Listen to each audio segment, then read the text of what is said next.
హల్లెలూయా హల్లెలూయా.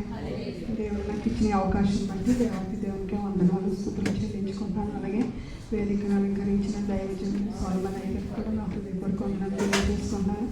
అలాగే మా కాపరులు ఈరోజు నా హృదయపూర్వక వందనాలు తెలియజేసుకుంటాను. మరి 30 నిమిషాలు సమయం ఇచ్చారండి. మరి వాక్యం చదివారు కదండి. వాక్యం చదివిన తర్వాత మీకు తెలిసే ఉంటుంది. నా యొక్క మాటలు ఏంటి అంటే రూపాంతరం గురించి నేను కొద్ది సమయం మీతో పంచుకోవాలని దేవుడు నాకు ఇచ్చిన ఈ తలపును బట్టి అలాగే దేవాతి దేవునికి కూడా వందనాలు చెల్లించుకుంటున్నాను. నాకు ఈ అవకాశం ఇచ్చిన మా సంఘ కాపర్లు ఇరువురికి కూడా నా హృదయపూర్వక వందనాలు తెలియజేసుకుంటున్నాను. మరి మత్తయి సువార్త 17:1 మనం చదివాము. అయితే యేసయ్య ఇక్కడ యేసయ్య జీవించిన 33.5 సంవత్సరంలో మరి ఆయన చెప్పిన ప్రతి మాట కూడా ఒక పాఠమనే మనం చెప్పొచ్చు. లేకపోతే ఆయన మాట్లాడిన ప్రతి ఒక్క మాట ఒక విప్లవం, లేకపోతే ఆయన మాట్లాడిన ప్రతి ఒక మాట అద్భుతమే అని చెప్పొచ్చు. మరి ఆయన ఈ ఇక్కడ ఈ లోకంలో జీవించిన 3.5 సంవత్సరంలో ఆయన ఎన్నో అద్భుత కార్యాలు, ఆశ్చర్య క్రియలు జరిగించినట్టు మనం చూస్తున్నాం. ఆయన ఏదన్నా ఒక క్రియ చేశారంటే అది చాలా అద్భుతమే, మహా అద్భుతము.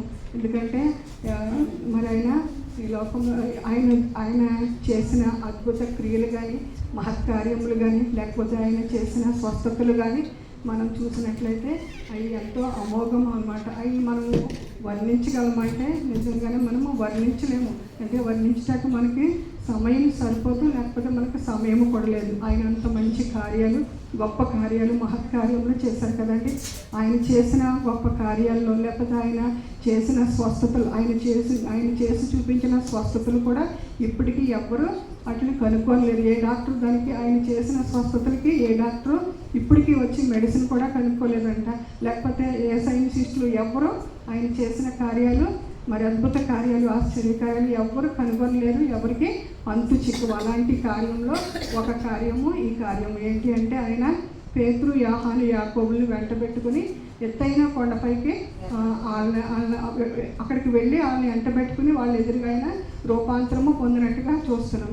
మరి పునరుత్థానం తర్వాత మాకైతే మా సంఘ కాపరి మరి ఎవరైనా పివి కుమార్ గారు ఫస్ట్ రోజు మగ్దలేని మరియ గురించి, తర్వాత అమ్మాయి గ్రామం గురించి, తర్వాత తోమా గురించి, తర్వాత పేతురు గురించి ఈ విధంగా చెప్పుకుంటూ వచ్చారు. నాకు వాక్యం చెప్పాకని మన కుమార్రాజు ఫోన్ చేసినప్పుడు నేను ఏం చెప్పాలి అని నేను అనుకున్నాను. ఇంకా పెంతెకొస్తు పండుగలోకి వచ్చేస్తున్నాం కాబట్టి నేను కూడా శిష్యుల గురించి ముగ్గురు గురించి నేను చెప్పాలని నేను అక్కడ అనుకుని నేను ఈ వాక్యం తీసుకోవడం జరిగిందండి. అయితే యేసయ్య చేసిన గొప్ప కార్యంలో ఇది కూడా ఒక గొప్ప కార్యం అని చెప్పొచ్చు. ఎందుకంటే రూపాంతరం అనేది చాలా మనకు అవసరమై ఉన్నది. రూపాంతరం పొందటం అంటే యేసయ్య ఆ ముగ్గురిని తీసుకుని వెళ్ళి రూపాంతరం పొందడం గల కారణాలు ఏంటో ఒకసారి మనము చూసినట్లయితే మరి మనము అప్పుడు ఆయన శిష్యులకే చెప్పారు. అయితే శిష్యులే కాదు, ఇక్కడ కూర్చున్న మనకు కూడా ఇది చాలా అవసరము. లేకపోతే ఈ వాక్యం చదివించిన మనకు కూడా ఒకవేళ మనం దీన్ని అమాయకంగా దీన్ని తీసుకున్నా, లేకపోతే దీన్ని నిర్లక్ష్యం చేస్తున్నా కానీ ఇది మాత్రము రూపాంతర కొండ దగ్గరికి మనము వెళ్ళవలసిన, మనం ఎందుకు వెళ్ళాలి అని మనము ఆలోచించినట్లయితే మనకు ఎందుకు ఈ భక్తి జీవితాలు చేస్తున్నామండి? పరలోకం వెళ్ళటానికే కదా. పరలోకానికి వెళ్ళక ముందు ఖచ్చితంగా ఎవరైనా సరే రూపాంతర అనుభవంలోకి రావాలి. ఏంటి అని మనం ఆలోచిస్తే మరణం అందరికీ వస్తుంది కదండి. ఎంత గొప్పవాళ్ళకైనా, పడిచోళ్ళకైనా, లేకపోతే ఎవరికైనా మరణము ఖచ్చితంగా వస్తుంది. మరణము మనల్ని ఖచ్చితంగా ఆహ్వానిస్తుంది. అప్పుడు మనము తలుపు తీయవలసిందే మరణానికి. అయితే వెళ్ళక ముందు ఎందుకు ఈ దేవుడు ఇలా చెప్పాడు అంటే మనం పరలోకానికి వెళ్ళటానికి ముందే ఈ రూపాంతర కొండకి మనం రావాలి. మరణము మనల్ని బంధించి ఉంచలేదు కదండి. మనము పరలోకానికి వెళ్ళాలి, నిత్య జీవానికి వెళ్ళాలి. కాబట్టి దేవుడు ఈ రూపాంతరము కొండకు తీసుకెళ్ళి మనకు మాదిరి ఉంచినట్టుగా మనం చూస్తున్నాం. అయితే రూపాంతరము అంటే ఏంటి అని మనం ఆలోచించినట్లయితే అసలు రూపాంతరం ఎందుకు రూపాంతరం పొందాలి? ఒకవేళ రూపాంతరం పొందాలంటే మనము ఏం చేయాలని మనం ఆలోచించినట్లయితే 2 విషయాలు ఇక్కడ ఉన్నాయి. దేవుడు మనకి ముందు మన శరీరము చాలా మంచిది, మహిమ శరీరం. ఎందుకంటే మనము మహిమ దేహంతో ఉన్నాము. అప్పుడు ఎప్పుడైతే మనము మహిమ దేహాన్ని ఆది కాండంలో ఆదాము ద్వారా మనము మహిమ శరీరాన్ని లేకపోతే ఆయన ఇచ్చిన సొగసును లేకపోతే ఆయన ఇచ్చిన మరి అందమును లేకపోతే మనము ఆయన ఇచ్చిన మాధుర్యం మొత్తం అంతా మనము అక్కడ ఆది కాండము మరి ఆదాము ద్వారా కోల్పోయాము. ఆయన సొగసును కోల్పోయాము, లేకపోతే ఆయన మహిమను కోల్పోయాము, లేకపోతే ఆయన స్వారూప్యంను మనము కోల్పోయాము. అప్పుడు ఆ సొగసును మనం కోల్పోయాము కాబట్టి మరలా తిరిగి యేసు రక్తము ద్వారా మరలా మనకి దేవుడు మంచి ఆహ్వానం ఇస్తున్నాడు. అప్పుడు మనము వాటిని అన్నింటినీ కోల్పోయాము కాబట్టి తిరిగి మనము మరలా ఆ స్వభావాన్ని లేకపోతే ఆ స్వారూప్యాన్ని లేకపోతే ఆ మహిమను మరలా మనం పొందుకునే నిమిత్తము దేవుడు మనకి ఒక అధికారం ఇచ్చారు కదండి. ఏంటంటే మనము ఆయన యేసు రక్తంలో మన పాపములు ఎప్పుడైతే కడగబడతాయో మరలా నీటి బాప్తిసం ద్వారా మరలా మనము ఆయన యొద్దకు వచ్చినట్టుగా ఆయన యొద్దకు తిరిగి రావాలని ఆయన ఈ రూపాంతరము మనకి ఇస్తున్నట్టుగా మనం చూస్తున్నాం. అయితే ఎందుకు తిరిగి మరలా మనం ఆయన దగ్గరికి రావాలని ఆయన మనకు ఇచ్చిన ఒక ఆకాంక్షలుగా లేకపోతే ఒక చట్టము అనుకోవచ్చు మనం దీన్ని. అలా దేవుడు మనకి రూపాంతరం దగ్గరికి రావాలని దేవుడు మనకి అనుగ్రహించాడు. మనము మన నవీన స్వభావాన్ని లేకపోతే మన ప్రాచీన స్వభావాన్ని విడిచిపెట్టి మరలా మన అంతరంగ పురుషుని మనం బలపరుచుకోవటానికి నవీన స్వభావాన్ని ధరించుకుని మన బాహ్య శుద్ధే కాకుండా మన అంతరంగ శుద్ధి కూడా మరి ప్రాచీన పరుచుకోవాలని దేవుడు ఈ రూపాంతరము మనకి ఉంచినట్టుగా చూస్తున్నాం. రోమపత్రిక ఎవరు తీయద్దని, ఎందుకంటే టైం అయిపోతుందని నేను తొందరగా చెప్పేస్తాను. రోమపత్రిక 2వ అధ్యాయము 12వ అధ్యాయము 2వ వచనంలో మనం చూసినట్లయితే అక్కడ అపోస్తలుడైన పౌలు గారు చాలా మంచి మాటలు అక్కడ చెప్తారు కదండి.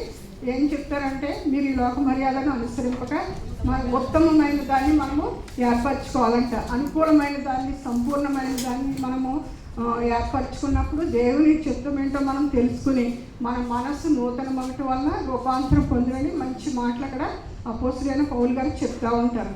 మనము రూపాంతరం పొందాలంటే ఫస్ట్ ఏం చేయాలంటే అండి ఉత్తమమైన దాన్ని మనము ఎంచుకోవాలంట. ఉత్తమమైనది తర్వాత సంపూర్ణమైన దేవుని చిత్తము ఏదో మనం తెలుసుకునటం వలన మనము నూతన మొదటి వలన మన మనసులు మారి మనము రూపాంతరం పొందుతామని అక్కడ అపోస్తలుడైన పౌలు మంచి మాటలు తెలియజేశారు. మనం ఈ రూపాంతర కొండ దగ్గరికి వెళ్ళాలి అంటే మనం ఏం చేయాలి అంటే ఉత్తమమైన దానిని మనం ఏర్పరచుకోవాలి. చాలా మంచి మాటలు కదండి. దేవుని చిత్తం మీద మనం తెలుసుకున్నప్పుడు ఖచ్చితంగా మనము మరి పరలోక రాజ్యానికి వెళ్ళకముందు ఈ రూపాంతర కొండ దగ్గరికి వెళ్ళినప్పుడు దేవుడు మనల్ని మరి రూపాంతర అనుభవంలోనికి మనం నడిపిస్తారు. ఈ అనుభవం గురించి నేను ఒక బైబిల్లో నుంచి ఒక ఆయన తీసుకుని చెప్పేసి నేను ముగిస్తానండి. మరి యాకోబుని చూస్తున్నట్లయితే యాకోబు దగ్గరికి దేవుడు వెళ్తాడు. యాకోబు, నువ్వు రూపాంతరం పొందావా అని దేవుడు అడిగినప్పుడు యాకోబు అంటాడు, దేవుడు మనకి అక్కడ 6 దినములు ఏంటి యోహాను సువార్త 17వ అధ్యాయము 1వ వచనంలో చూసినట్లయితే 6 దినములైన తర్వాత అని ఉంటుంది కదండి. 6 దినములు అంటే దేవుడు 5 దినాల్లో సృష్టిని అంతటిని చేశాడు కదండి. 6వ దినములో మరి ఆయన మనల్ని మట్టిలోనే మనల్ని చేశాడు. మనమైతే 6 దినములు కంప్లీట్ చేసిన 6వ దినంలో మట్టిని చేశాడు కదండి. మట్టి అంటే మనము ఆ మట్టిలో ఉన్నాం. అయితే 6వ దినం తర్వాత 7వ దినము విశ్రాంతి దినము కదండి. ఆ విశ్రాంతి దినం అంటే విశ్రాంతి దినము చాలా మంచిది. రెస్ట్ దినము అంటే విశ్రాంతి దినము మనము ఫలించే దినము. విశ్రాంతి దినము మనము మరి మనల్ని మనం సరి చేసుకునే దినం. అది చాలా ఫలభరితమైన దినము. అయితే మనము అక్కడికి వెళ్ళము. ఆ విశ్రాంతి దినం దగ్గరికి మనం వెళ్ళకోకుండా మనం ఎప్పుడు ఈ మట్టి స్వభావం కదండి, మనది మట్టిలోనే మనము ఉంటాము. మట్టినే అంటే మనిషి రూపంతో మనిషిలో ఆలోచించినట్లుగానే మనం ఆలోచిస్తాం. అయితే యేసయ్య 7వ దినము విశ్రాంతి దినముగా చేశాడు. విశ్రాంతి దినం అంటే మనకి ఎంతో నెమ్మదిచ్చే దినము కదండి విశ్రాంతి దినము. అయితే మనం దేవుడు విశ్రాంతి దినంలోనికి నడిపించాలని దేవుడు ఆశపడతాడు. కానీ మనము అక్కడికి వెళ్ళము. యాకోబు జీవితంలో కూడా అదే జరిగింది. యాకోబు ఒకసారి మరి దేవుడు యాకోబు దగ్గరికి వెళ్ళి, యాకోబు నువ్వు మారు మనసు పొందావంటే యాకోబు అంటాడు కదా. యాకోబు తండ్రి ఎవరండి? ఇస్సాకు తండ్రి అబ్రహాము. అయితే ఒకరోజు యాకోబు దగ్గరికి వెళ్ళి దేవుడు నువ్వు మారు మనసు పొందావా అని అడిగితే యాకోబు అంటాడు, ఇదేంటి నా తండ్రి ఎవరు అనుకుంటున్నారు, నా తండ్రి ఏది చేసినా కానీ నూరంతల ఫలమే. తర్వాత నా తండ్రి బావులు తవ్వుతే దాంట్లో నుంచి బావులు జలలు గల బావులు ఊరుతాయి. నా తండ్రి విశ్వాసం అంటేనే నా తండ్రి అంటాడు. ఇంకా మా తాత విషయం చెప్పక్కర్లేదు. అబ్రహాం గారు అంటే ఇంకా విశ్వాసులకు తండ్రి. అబ్రహాం గారు లేకపోతే దేవుడే లేడు, దేవుడు లేకపోతే అబ్రహాం లేడు అన్నట్టు అంత అలా చెప్తాడు అనమాట. అప్పుడు అలాగా యాకోబుని అడిగితే యాకోబు అలా చెప్తాడు. అయితే దేవుడు ఒక రోజున యాకోబుని దర్శించి ఎప్పుడు యేసయ్య పాదాలు పట్టుకున్న యాకోబుని ఒక్కసారి ఆయన దర్శిస్తాడనమాట. అప్పుడు దర్శించి నీకు నిజంగా మరి నీకు మారు మనసు ఉందా అని యాకోబుని అడిగితే, అయ్యా నేను ఇది అన్నీ చెప్తూ ఉంటాడు అని చెప్తూ ఉంటే, అయితే నువ్వు ఈరోజు యాకోబులా ఉండకూడదు, కానీ నేను నిన్ను ఇశ్రాయేలుగా మారుస్తాను అని ఇశ్రాయేలుగా మార్చడానికి దేవుడు యాకోబుని ఇష్టపడతాడు. ఎందుకు యాకోబుని యాకోబు పట్ల దేవుడికి అంత ప్రాధాన్యత కలిగింది అని మనం ఆలోచిస్తే, యాకోబు యెబ్బోకు రేవు దాటినప్పుడు అక్కడ యాకోబు మరి యేసయ్యను యేసయ్య పాదాలు పట్టుకుని నీవు నన్ను దీవించితేనే కానీ నేను నిన్ను విడిచిపెట్టనని యాకోబు అన్నట్టుగా మనం చూస్తాం కదండి. యాకోబుని అంటే యాకోబు స్థితిలో ఉంటే దేవుడు యాకోబుని ఆశీర్వదించింది. ఎప్పుడైతే దేవుని పాదాలు పట్టుకుని యాకోబు మరి దేవుడిని నేను నిన్ను విడిపోను, నేను వెళ్ళనీయను అని ఎప్పుడైతే అన్నాడో దేవుడు యాకోబు పట్ల శ్రద్ధ కలిగి మరి దేవుడు యాకోబుని దర్శించినట్లుగా మనం చూస్తాం. ఒక పాస్టర్ గారు ఒక సేవకు ఒక పాస్టర్ గారు వెళ్తున్నారంట. వెళ్తుంటే ఒక మనిషి అక్కడ ఇంటింటికి వెళ్ళి ఆరెంజ్ బట్టలు వేస్తుంటారు కదా, కాషాయ వస్త్రాలు వేస్తుంటారు కదా, ఆయన ఇంటింటికి వెళ్ళి ఇలాంటి ఇంటికి మనం వాయించుకుంటే ఏదో చెప్తున్నాడంట. ప్రతి ఇంటికి వెళ్ళి అలాగే చెప్తున్నాడంట, అబద్ధాలు చెప్తుంటే పాస్టర్ గారు ఆ దారిలో వెళ్తాం, సరే నేను ఎలాగో వాక్యం చెప్తే వెళ్తున్నాను కదా, ఒకసారి మీకు సువార్త చెప్దాం, నేను చెప్పిందంతా మరి అబద్ధమే కదా అని ఒకసారి దర్శిందామైందని బాబు ఒకసారి ఇటు రాని అడిగారంట పాస్టర్ గారు. ఏంటి స్వామి అంటే వచ్చాడంట. ఏంటి స్వామి అంటే వస్తే, కదయ్యా నువ్వు చెప్పిదంతా అన్యాయమే కదా, నువ్వు చెప్పిదంతా మోసమే కదా, అబద్ధాలే కదా, మరి నువ్వు ఎందుకు ఇలా చేస్తున్నావు అంటే అతను ఇలా నవ్వాడంట. నవ్వుతేనే కాదు, ఇప్పుడైనా సరే నువ్వు మారు మనసు పొందు, దేవుని రాజ్యంలోకి వెళ్ళాలి, లేకపోతే నువ్వు నశించిపోతావు, నేను ఇలా వెళ్తానో చెప్పాలని నాకు దేవుడు ప్రేరేపణ ఇచ్చాడు, నేను చెప్తున్నాను అనేసి చెప్తుంటే అతనంట ఇలా కోడ్ తీసి దాంట్లో నుంచి ఒక కార్డు తీసాడండి. ఏంటి అంటే ఆధార్ కార్డు. ఆ ఆధార్ కార్డులో ఏముంది అంటే ప్రభు యేసు దాస్ అని ఉందండి. మరి ఏంటయ్యా ఇదేంటి అంటే, ఇది మా వృత్తి అండి, మేము ఇది అంటే ఇది మా వృత్తి, మేము ఇలాగే చేస్తాము అనేసి అంటున్నారండి. మరి ఇది చేసి మోసమే కదా అంటే మోసమే అండి, ఇది చేసేది అబద్ధాలే కదంటే అబద్ధాలు అన్నీ ఒప్పుకున్నాడు, కానీ మేము చెయ్యాలి ఎందుకంటే ఇది నా వృత్తి అంటున్నాడండి. అలాగా ఆ వృత్తి మా వృత్తి అని అతను చెప్పుకుంటూ ఉంటే ఇంకా అతను ఇంకేం చేయలేక ఇంకా అక్కడి నుంచి వెళ్ళిపోయి దేవా క్షమించని ప్రార్థన చేశానని ఒక భక్తుడు చెప్తున్నారు. అలాగే యాకోబు కూడా ఎన్నో చెప్పాడు, మా తండ్రిలాగా మా తాతలాగా ఇలాగ అన్నీ చెప్పాడు. అయితే దేవుడు యాకోబుని పట్ల శ్రద్ధ కలిగి ఉన్నాడు కాబట్టి యాకోబుని దర్శించినట్టుగా చూస్తాను. యాకోబు నువ్వు రూపాంతరంలోనికి నువ్వు ఖచ్చితంగా రావాలన్నప్పుడు యాకోబు రావటానికి ఇష్టపడినప్పుడు, అయ్యా యాకోబు నీలో నుంచి యాజకులు లేవాలి, లేకపోతే నీలో నుంచి ప్రవక్తలు లేవాలి, నీకు నీ దేవుడే ఇశ్రాయేలు దేవుడే నీ దేవుడు అనిపించుకునేలాగా నువ్వు ఉండాలి, కాబట్టి నువ్వు ఖచ్చితంగా మారు మనసు పొందాలి, లేకపోతే రూపాంతరంలోనికి రావాలని యాకోబుని అడిగినప్పుడు దేవుడు యాకోబులో నుంచి ఈ దినము వరకు కూడా ఎంతోమంది మరి జనములకు తండ్రిగా ఉన్నట్టుగా మనం చూస్తున్నాం. మనం కూడా యాకోబులాగా రూపాంతరం చెందిన అనుభవంలోకి వచ్చినప్పుడు దేవుడు మనల్ని కూడా మరి ఆశీర్వదించే దేవుడిగా మనల్ని ఉన్నాడు. యాకోబుకు ఏ విధంగా దేవుడు ఇశ్రాయేలుగా మార్చాడు, దేవుడు మనల్ని కూడా ఇశ్రాయేలుగా మరి మార్చడానికి ఇష్టపడుతున్నాడు. అలాగా యాకోబు ఎలా అయితే దేవుని దగ్గరికి దేవుని పాదాలు పట్టుకుని పెనుగులాడి దేవుని కొరకు మరి జీవించాలని నిశ్చయించుకున్నప్పుడు యాకోబు ఏ విధంగా ఆశీర్వదించబడ్డాడంటే, ఇప్పుడు మనందరము 12 గోత్రాలకి ఆయన కర్తగా ఉంటున్నట్టుగా మనం చూస్తున్నాం. యాకోబులో నుంచి అనేక జనములు వచ్చినట్టుగా మనం చూస్తున్నాం. యాకోబులో నుంచి లేవీలు యాజకులు వచ్చినట్టుగా మనం చూస్తున్నాం. అదే రీతిగా మరి మనం చూసినట్లయితే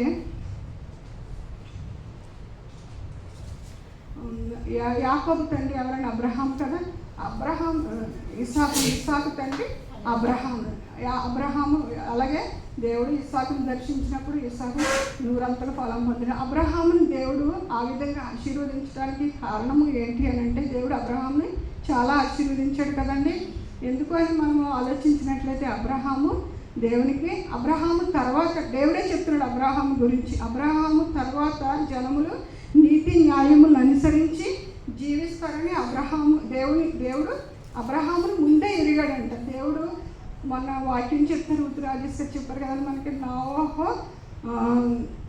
దేవుడు నోవహుతో కలిసి నడుస్తూ ఉంటున్నాడు కదండి. అది ఏం సహవాసం అని అడిగితే మనం అందరం మనకి ఇష్టం వచ్చినట్టు చెప్పేస్తాం, అన్యోన్య సహవాసం అని, లేకపోతే దేవునితో సహవాసం అని మనం అలా చెప్పాం. కానీ ఆవిడ ఒక మాట చెప్పారు అక్కడ, ఏంటి అంటే ఎలాగంటే దేవుడు అంట నోవహును ఎరిగాడంట. దేవుడు నోవహు ఏంటి అని దేవుడు నోవహును ఎరిగాడని చెప్పినప్పుడు ఎరగటం ఏంటి అని అనుకున్నాం. ఆ ఎరగటం ఏంటి అని నేను ఇంటికి వెళ్ళి కూడా చాలా ఆలోచించాను. ఎరిగాడు అది మంచి మాట. అసలు ఏంటంటే ఏ భాషలో చెప్పిన తెలుగు భాషలో మాత్రం అది ఎరిగాడు అంటాం, అది చాలా గొప్ప ధన్యత నోవహుకి అని ఆవిడ చెప్పారు. అప్పుడు నేను ఇంటికి వెళ్ళి ఆలోచించి నిజమే కదా, దేవుడు అబ్రహామును ఎరిగాడు. అబ్రహాముకి ఇస్తే ఏం చేస్తాడో దేవుడు అబ్రహామును ఎరిగాడు కాబట్టి దేవుడు అబ్రహామును ఏ విధంగా ఆశీర్వదించాడండి.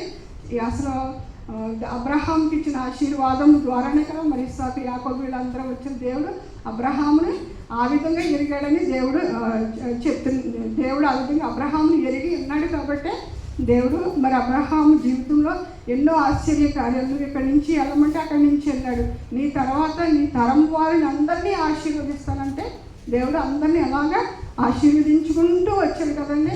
ఎందుకంటే దేవుడు అబ్రహాము హృదయాన్ని ఎరిగాడు కాబట్టి దేవుడు ఆశీర్వదించాడు. మరి మనం చూస్తున్నట్లయితే లోకానుసారంగా మనం చూస్తున్నట్లయితే కాల్గేట్ పేస్ట్ ఉంటుంది కదండి, అతను కాల్గేట్ పేస్ట్ అతనంట దేవుడు అతన్ని ఆశీర్వదిస్తే అతను 10 దేవుడికి ఇచ్చేవాడంట. 10 ఉంచుకుని 90 దేవుడికి ఇచ్చేసేవాడంట. అంటే దేవుడు అతను ఇచ్చుకోవాలి. దేవుడు ఏంటి నేను ఇస్తుంటే మళ్ళీ తిరిగి నాకే ఎదురిచ్చేస్తున్నాడని దేవుడు ఇంకా చూసి అంటే అతనికి కుప్పలు ఇచ్చేసాడంట దేవుడు.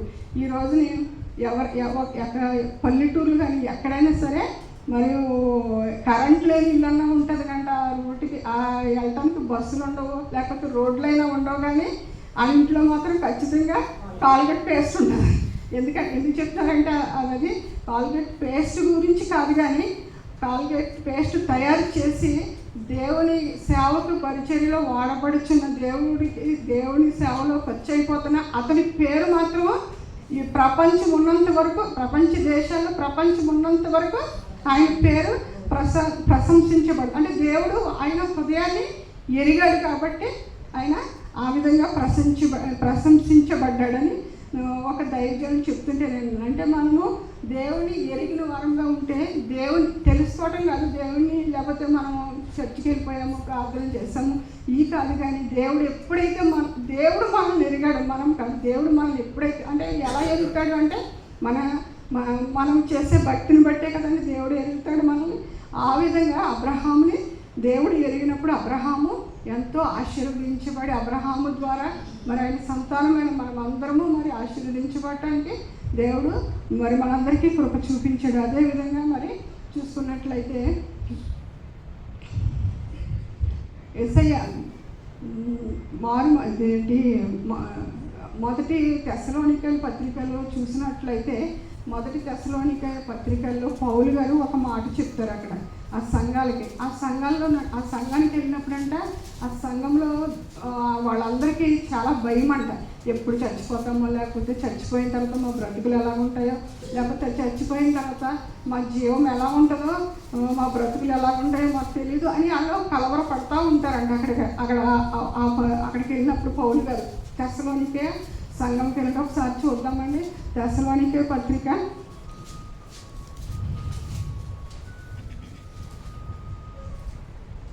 తెస్సలోనికల పత్రిక 1వ అధ్యాయము 2వ వచనంలో ఒకసారి చదువుతారు ఎవరైనా.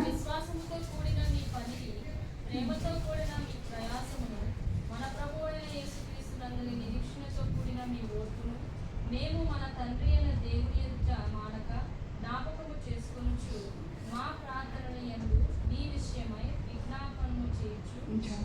చూడండి, విశ్వాసంతో కూడిన మీ పనిని, అంటే ప్రేమతో, అక్కడ చక్కగా మెన్షన్ చేసినట్టు విశ్వాసంతో కూడిన మీ ప్రేమను, మీ ప్రయాసమును ప్రభు అయిన యేసుక్రీస్తునందని మీ నిరీక్షణను, మీ ఓర్పును మేము మన తండ్రి అయిన దేవుడి ఎదుట జ్ఞాపకంగా ఉంచుకొని ప్రార్థించి, అంటే అక్కడ వాళ్ళకి భయం అనమాట, వాళ్ళ ఆ సంఘస్థులందరికీ. అయితే అక్కడ మరి పౌలు గారు ఎక్కువ సంఘస్థులకు భయమని ఆ పత్రికలో పాఠములన్నీ ఎలా ఉంటాయంటే ఆదరణ కలిగించే మాటలుగా ఉంటాయి, లేకపోతే రాకడికి సంబంధించిన మాటలుగా ఉంటాయి.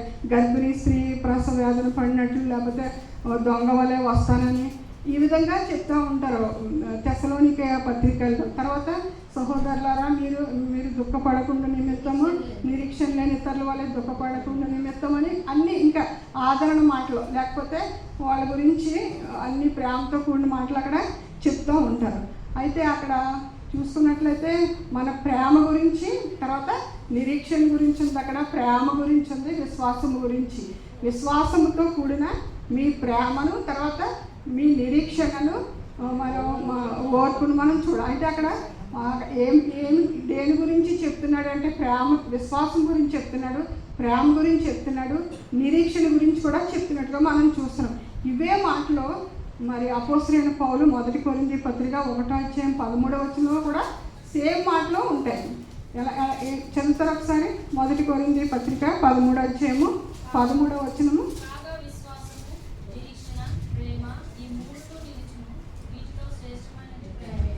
చూడండి, ఇక్కడ కాగా విశ్వాసము, నిరీక్షణ, ప్రేమ ఈ 3 నిలుస్తాయంట, వీటిలో శ్రేష్టమైనది ప్రేమేనంట. ఈ అక్కడ ఏం చెప్పారో ఇక్కడ మరి అపోస్తలుడైన పౌలు ఈ సంఘానికి కూడా చెప్తున్నారు. ఎందుకు ఈ సంఘం అసలు ఈ పేతురు యోహానుకి ఈ రూపాంతర కొండకి ఈ వాక్యానికి ఏంటి సంబంధము అనుకుంటే ఖచ్చితంగా సంబంధం ఉందండి. ఎందుకంటే పేతురు ఫస్ట్ ఎవరో విశ్వాసం కదండి, విశ్వాసము, నిరీక్షణ, ప్రేమ ఈ 3 ఖచ్చితంగా నిలుస్తాయి. వీటిలో శ్రేష్టమైనది ప్రేమ అంటారు. ఈ మూడింటికి, ఈ ముగ్గురికి సంబంధం ఏంటి అని మనం ఆలోచిస్తే ఖచ్చితంగా సంబంధం ఉంది. చూడండి, పేతురు గారు ఎప్పుడు బోధించినా సరే పేతురు పత్రిక 1:4 చూస్తే అక్కడ మీ స్వాస్థ్యము పరలోకమందు భద్రపరచబడి ఉన్నదని అక్కడ పేతురు గారు చెప్తారు. ఎందుకంటే మనము ఆయన ఇచ్చే రాజ్యము కోసం మనం ఇక్కడ భక్తి ఎందుకు చేస్తున్నామండి? దేవుని రాజ్యానికి, నిత్య రాజ్యానికి వెళ్ళటానికి కదా మనం భక్తి చేస్తున్నాం. అయితే ఆయన మనం భక్తి చేయటం ద్వారా మనకి ఏమి ఇస్తాడు అని అక్కడ అపోస్తలుడైన పేతురు గారు చెప్తున్నారు. అంటే విశ్వాసము, మనము పరలోక పట్టణంలో మన కొరకు ఒక స్వాస్థ్యము దాచబడి ఉంది. ఆ దాచబడిన స్వాస్థ్యము కొరకు మనం ఏం చేయాలంటే నిరీక్షణ గలవారముగా ఉండాలి. అంటే ఇప్పుడు ఏమర్థమైందంటే పేతురు ఈజ్వల్ టు మరి నిరీక్షణ. అంటే నిరీక్షణ ఉంటే మనము రూపాంతర కొండ దగ్గరికి వెళ్ళి మనం నిరీక్షణ చేసేవారం. రెండోదిగా చూసినట్లయితే యాకోబు మీకు ఇంకా అర్థమైపోయింది. యాకోబు తన పత్రికలో ఎప్పుడు చూసినా ఏం రాస్తాడండి? యాకోబు పత్రికలో విశ్వాసం గురించి రాస్తాడు. విశ్వాసం లేని క్రియలు వ్యర్థము, లేకపోతే మృతము, లేకపోతే విశ్వాసమును బట్టి హనోకు దేవునితో నడిచాడని, లేకపోతే విశ్వాసమును బట్టి హేబేలు దేవునికి మంచి అర్పణ అర్పించాడని అక్కడ వాడు. మరి ఏమని అర్పించాడో మరి ఆయన తెలియదు, కానీ అక్కడ హెబ్రీ పత్రికలో కబులు ఉంటుంది. విశ్వాసమును బట్టి మరి ఆయన మంచి అర్పణ అర్పించాడని అక్కడ మనం చూస్తాం. తర్వాత చూసినట్లయితే యోహాను గురించి మనం ఇంకా చెప్పక్కర్లేదండి. యోహాను పత్రికలన్నీ ఏముంటుందండి? ప్రేమ. యోహాను ఈజ్వల్ టు ప్రేమ. యోహాను పత్రికలు ఎప్పుడు చూడండి, పత్రికల్లో ప్రేమ కలిగి ఉండాలి. నిన్ను వల్ల నీ పొరుగు వారిని ప్రేమించాలి. ప్రేమ కోసం పరిపూర్ణమైన ప్రేమలో భయం ఉండదని, ప్రేమ కలిగి ఉండాలని, తర్వాత నిన్ను వల్ల నీ పొరుగు వారిని ప్రేమించాలి. ఇంకా అస్తమాట యోహాను పత్రిక మనం చూసినట్లయితే ప్రేమ ప్రేమ ప్రేమ అని ఆయన చెప్తూ ఉంటారు. యోహాను ఈజ్వల్ టు ప్రేమ కదండి. యాకోబు ఈజ్వల్ టు నిరీక్షణ, విశ్వాసము. యాకోబు ఈజ్వల్ టు నిరీక్షణ. మనము ఆ సువర్ణమైన పట్టణం కోసము మనం నిరీక్షణ ఉంచాలని యాకోబు చెప్తాడు. తర్వాత పేతురు గారు మరి మంచి విశ్వాసం గురించి చెప్తూ ఉంటారు. తర్వాత యోహాను వచ్చేసరికి ఆయన మరి మంచి ప్రేమ గురించి మాట్లాడుతూ ఉంటారు.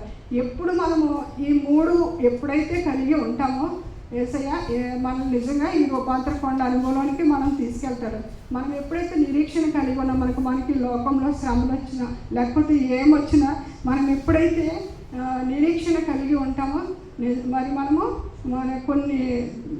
కొన్ని శ్రమల నుంచి మనము తప్పించబడతాం. మనకు అనేకమైన శ్రమలు వచ్చిన, బాధలు వచ్చిన, ఇరుకులు వచ్చిన, ఏమొచ్చినా యేసయ్య యందు నిరీక్షణ ఇస్తే మనల్ని ఖచ్చితంగా ఆయన నడిపించేవారుగా ఉంటారు. మరి రెండోదిగా చూసినట్లయితే మరి నిరీక్షణ లేకపోతే విశ్వాసము. మనం ఎప్పుడైతే మనం కృంగిపోతామో లేకపోతే మనం పడిపోయిన పరిస్థితుల్లో ఉంటామో అలాంటి పరిస్థితులు వచ్చినప్పుడు మనము విశ్వాసంగా ఎదురు చూస్తే దేవుని కొరకు మనము నిలబడతామండి. దేవుడు మనల్ని నిలబడతాడు. అలాగే మనము అందరినీ ప్రేమించినప్పుడు లేకపోతే ఎవరిని మనం ఏమనుకున్నా మనం ప్రేమించి దేవునిలో ఉన్నప్పుడు దేవుడు మనల్ని నిలబెడతాడు. ఈ 3 అనుభవాలు మనకి దేవుడి నిజంగా దేవుడిలో మనము ఈ 3 అనుభవాలు కలిగి ఉంటే ఖచ్చితంగా మనము రూపాంతర అనుభవము పొందిన వారంగా ఉంటాం. రూపాంతర అనుభవము పొందుతాం ఖచ్చితంగా. యేసయ్య ఏ విధంగా రూపాంతరం పొంది మనకు ఆచరించిపోయారో ఆ విధంగా మనము ఈ 3 మనము మన జీవితాల్లో మనం అన్వయించుకున్నట్లయితే ఖచ్చితంగా మనము రూపాంతర కొండ అనుభవం మనకు ఉన్నట్టే. ప్రభు వచ్చినప్పుడు ప్రభు మనల్ని ఆయనతో కూడా మరి తీసుకెళ్ళేవారుగా ఉన్నారు. తర్వాత చూసినట్లయితే మరి ఒకరోజు యేసయ్య ఎవరో సొదొమ గొమొర్ర పట్టణానికి వచ్చినప్పుడు ఆయన అడుగుతాడు, ఎవరో సొదొమ గొమొర్రలో ఉంటారు కదండి, లోతుని అడుగుతారు. లోతు, నీకు ఇక్కడ అగ్నిగంధకాలు పడిపోతాయి, నువ్వు ఇక్కడి నుంచి త్వరపడి వెళ్ళిపోవాలి, నెగు ఇక్కడి నుంచి వెళ్ళిపోవాలని దేవదూతలు అతన్ని తడివి చేసి తీసుకెళ్తాయి. అప్పుడు బయటకు తీసుకెళ్ళినప్పుడు అయ్యో అదిగో ఆ కొండపైకి వెళ్ళాలి, ఎంత దూరం వెళ్ళాలి అని అడుగుతాడండి. అదిగో ఈ కొండ దగ్గర ఉంది, ఆ కొండ దగ్గరికి వెళ్ళిపోదాం, హెర్మోన్ పర్వతం దగ్గరికి, ఇంకొంచెం నడాలంటే బాబు నేను అంత దూరం రాను అని ఆయన అక్కడే కోరుకుంటాడు, దాన్నే కోరుకుంటాడు. మనం అక్కడ చూడండి యోహాను సువార్త, మత్తయి సువార్త 17వ అధ్యాయంలో చూస్తే అక్కడ ఎత్తైన కొండపైకి వెళ్ళారు.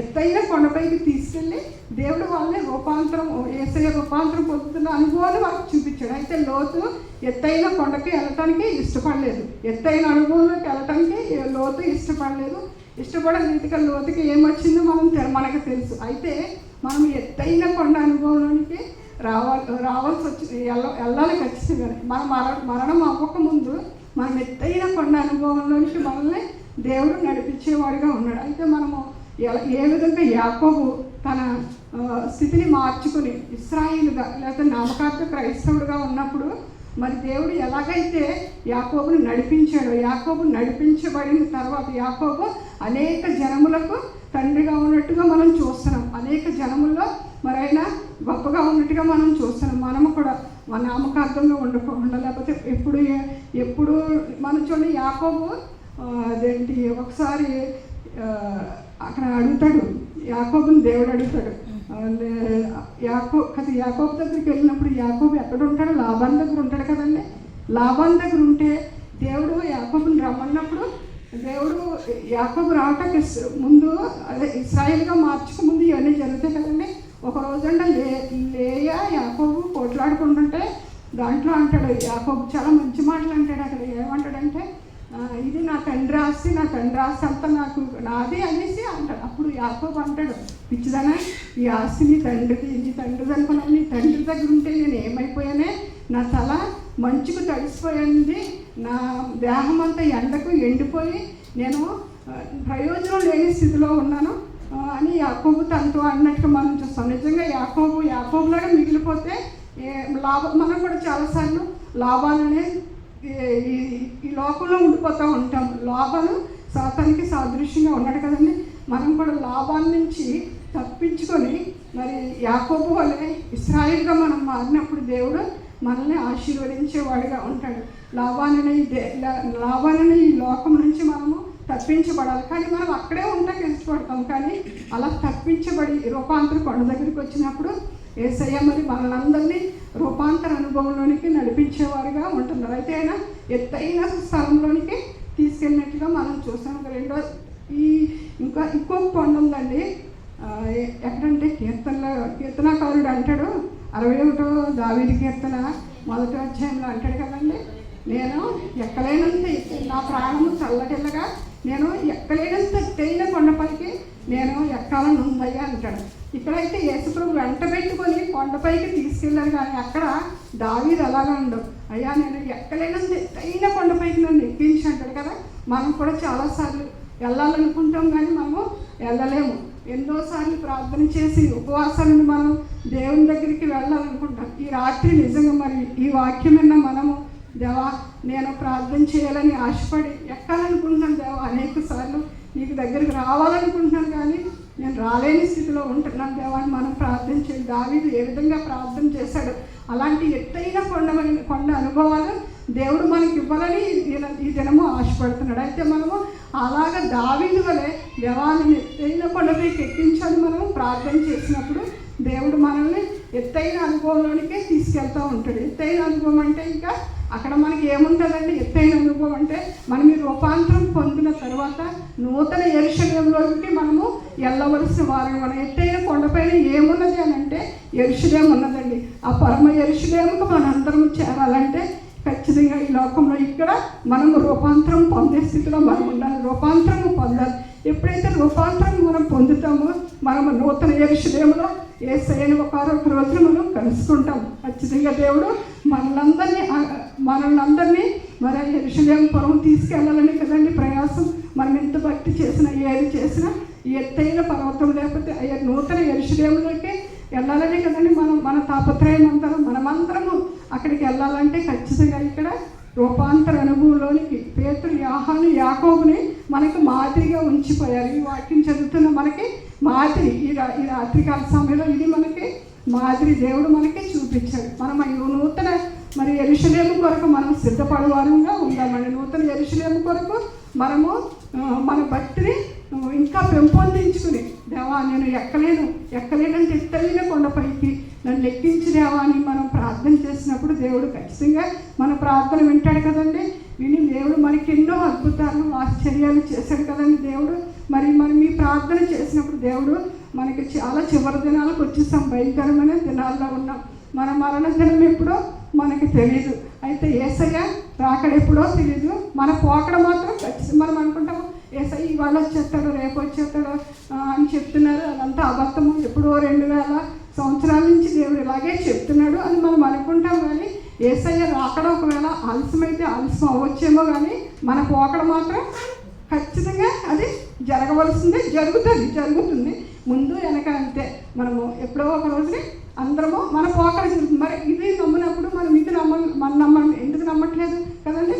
మన పోకడ జరుగుతున్నప్పుడు యేసయ్య రాకడ ఖచ్చితంగా వస్తుంది. ఖచ్చితంగా వచ్చినప్పుడు మనము ఆయన మధ్యాకాశంలో ఆయన ఎదుర్కొనే వారముగా మనందరం ఉండాలని మరి దేవుడు నాకు ఇచ్చిన ఈ కొద్ది మాటలను బట్టి దేవునికి వందనాలు చెల్లించుకున్నాను. టైం అయిపోయిందని నేను అనుకుంటున్నాను.